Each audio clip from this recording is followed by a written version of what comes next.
내우 외환 제가 말씀드렸는데, 자, 외환 이겁니다. 철의 여인 미국 대사 부임 앞두고 강경화 급거 귀국, 이게 우연일까? 지금 공교롭죠. 강경화가 그 여성으로서 미국 대사에 갔는데, 지금 그 주한 미국 대사는 공석인 상태인데, 이 좀 여성 그 한국인 출신 재미 교포 여성이 부임을 합니다. 아마 이러면은 다음 주쯤에도 좀 부임을 할 수가 있는데, 미셸 스틸박 여러 번 소개를 들었죠. 철의 여인이라고 하는 것이 이제 이름이 스틸이 들어가기 때문에 그렇게 말씀을 드리지만, 실제로 대북한이나 중국 관계에서 굉장히 강경합니다. 강경하고 또 쿠팡 사태와 관련해서 완전히 미국적 입장에서 그때 그 청문회 할 때 미국 쪽 입장에서 막 그 한국 정부를 막 비판을 하고 있죠. 그래서 굉장히 그 우리 이재명 정권에서는 껄끄럽게 생각을 하죠. 잠시 후에 소개해 드리겠지만은 오적 중에 한 명이다. 반한 오적. 반한이 아니고 실제로는 반자파죠. 자, 그런데 곧 부임을 하는데 인사청문회도 다 끝나고, 그리고 임명장 아그레망도 다 받았고, 근데 갑자기 강경화가 급급 귀국을 한 겁니다. 귀국을 해서 어제 청와대에 들어가서 유성락 국가안보실장 주재로 하는 NSC 상임위원회에 참석을 했습니다. 미국 대사가. 상임위원회의 외교 국방 통일부 장관, 국정원장이 원래 참석 멤버인데, 어제는 강경화가 갑자기 귀국을 해서 참석을 했고, 그 다음에 재경부, 산업통상부, 공정거래위원회 일제히 참석을 했습니다. 그래서 이게 왜 그렇게 되느냐면 미국으로부터 엄청난 압박이 지금 있는 것 아니냐. 그때 3,500억 달러 투자를 하기로 했는데 그렇죠, 뭐 진전이 안 된다는 그런 것도 있고, 쿠팡 김범석 쿠팡 INC 의장 그때 뭐 총수 지정을 해서 또 미국 행정부하고 의회에서 또 논란이 일어나고 했기 때문에 강경화가 급히 와야 될 상황이 있었다는 겁니다. 그리고 일시 귀국을 한 것을 두고 지금 조선일보 보도에 따르면은 임계점에 달한 한미 갈등을 봉합을 하기 위한 극약 처방이라는 말까지 나오고 있다. 한미 관계가 지금 완전히 겉으로 드러나지는 않고 있죠. 이재명은 가서 뭐 트럼프하고 골프 치기로 했다 막 이렇게 막 이야기를 하지만은 실제 안 그렇다. 살벌하다는 이야기입니다. 임계점에 도달했다. 그래서 주미 대사를 불러서 어떤 한미 갈등을 일단 봉합을 해야 되니까는 극약 처방을 하고 있다는 말까지 나온다는 겁니다. 그 뭐냐면은 쿠팡 문제, 3,500억 불 대미 투자 문제, 정보통신망법 개정 시행, 미국 쪽이 계속 적신호를 막 보내고 있다. 그런데 정부 대응이 제대로 안 되니까 조현 외교부 장관이 공개적으로 불렀다. 강경화 대사를.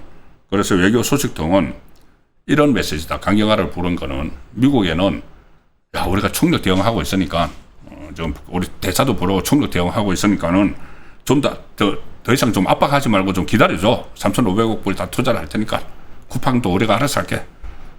뭐 정보통신망법 그것도 우리가 총력 대응을 하고 있어. 이런 메시지를 미국에 보내고, 그 다음에 내부 공정위 같은 데서는 상황이 정말 심각하다. 빨리 이거를 매듭을 지어야 된다. 는 양쪽을 다 겨냥한 메시지를 보내기 위해서 강경화를 급히 불러들였다.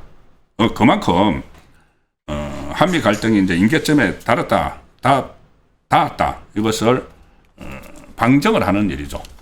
그 상황에서 이 스틸 주한 미국 대사가 곧 서울에 부임을 한다. 지난 8일에 주한 미국 대사관이 SNS를 통해서 이렇게 공지를 했습니다. 미셸 스틸 신임 주한 미국 대사가 곧 서울에 부임할 예정이다.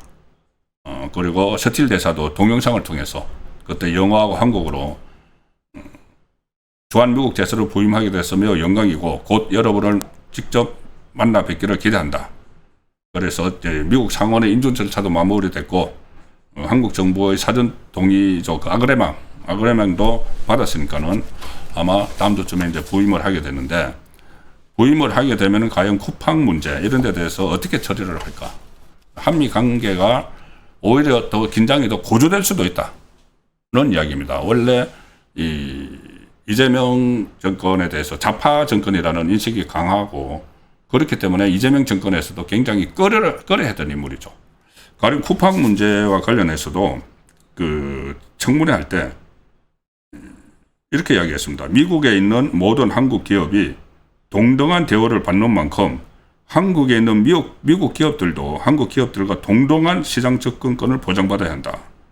그래서 이게 또 강경 대응을 할 수도 있는 그런 문제고, 특히 뭐 우리 국익을 먼저 앞세워서 해야죠. 아무리 좌파 정권이지만은 우리 국익에 앞세워서 해야 되는데, 일방적으로 지금 중국의 친중국 정책을 쓰고 안보 문제에서 미국을 등한시하는 이런 것은 미셸 스틸박 대사가 들어오면은 좀 어느 정도 견제를 할 수 있지 않을까, 그런 측면에서 좀 예의주시하는 겁니다.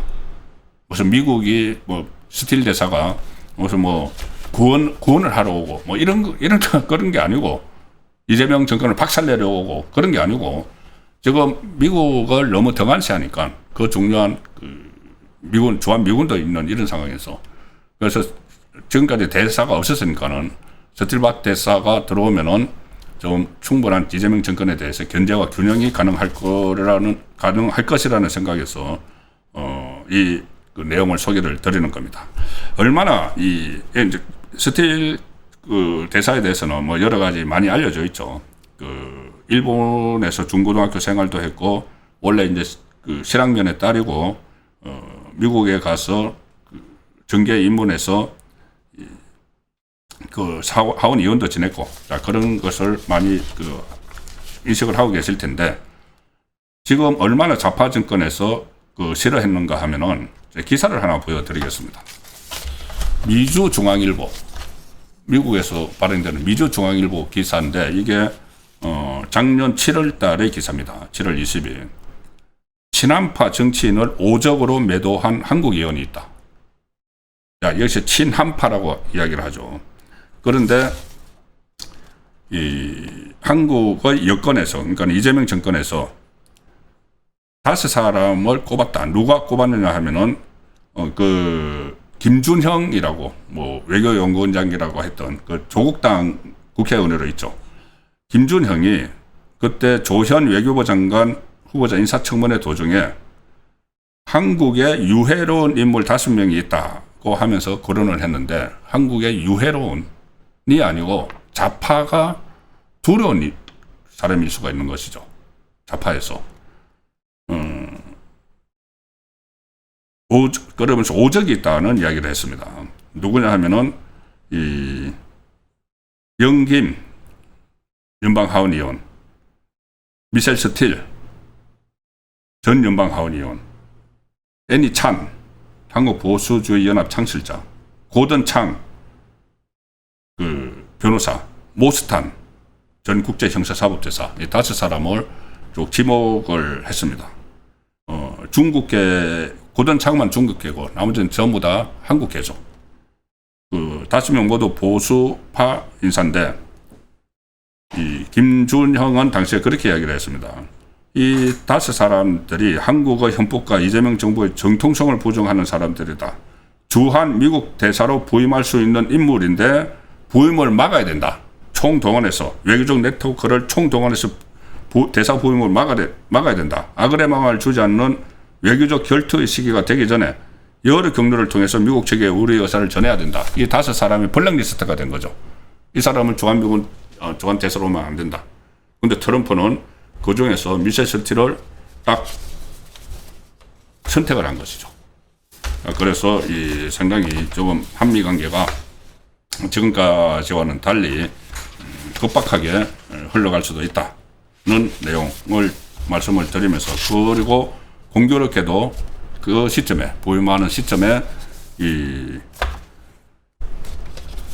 강경화 대사가 급거 귀국을 했다는 소식까지 전해 들었습니다. 예, 그리고 마지막에 오늘 제가 썸네일에 말씀드렸던 트럼프, 중국이 미국 대선 개입을 했다. 이 내용이 뭐냐면은 이게 우리 한국 선거에도 중국이 개입을 한다. 이런 의혹들이 여기저기서 많이 나오고 있는 상황이라서 소개를 드리겠습니다. 트럼프 대통령이 오늘 대국민연설을 했는데 거기서 지난 2020년 본인이 바이든한테 졌던 선거죠. 그 미국 대선에 중국이 개입해서 2억 2천만 건의 유권자 데이터를 불법 확보했다. 이렇게 주장을 했습니다. 백악관의 정부 투명성 태스크포스의 인력들과 대통령 정보자문위원회가 수집을 했는데 최고 정보기관 수장들의 지원을 받아서 조사 결과를 직접 검토를 했는데 중국이 2020년 미국 대선에 개입을 해서 2억 2천만 건의 유권자 데이터를 불법으로 확보를 했다. 그러면서 이런저런 이야기를 하고 트럼프는 중국 외에도 러시아, 이란, 북한을 경계를 했습니다. 한 평가 보고서가 언급을 했는데 러시아, 중국, 이란, 북한을 비롯한 미국의 적대국들과 비국가 단체들이 미국의 선거 인프라를 침해할 능력을 갖추고 있다고 판단을 한다. 자, 그래서 어떻게 보면 굉장히 어마어마한 발표를 한 거죠. 그런데 미국 언론에서는 뉴욕 타임즈나 CNN 같은 데서 실시간 팩트 체크 팀을 가동을 해서 이렇게 팩트 체크 결과를 내놨습니다. 중국이 입수했다는 유권자 파일 2억 2천만 건에 대해서 이것은 이미 공개된 기록이다. 일반의 다른 경로를 통해서 공개된 기록이고 이 기록이 실제 선거 결과 조작을 뒷받침하는 증거는 발견되지 않았다. 그러니까 완전히 새로운 내용은 아니다는 건데 지금 오늘 우리 언론에서도 속보 형태로 계속 띄었기 때문에 소개를 드렸습니다.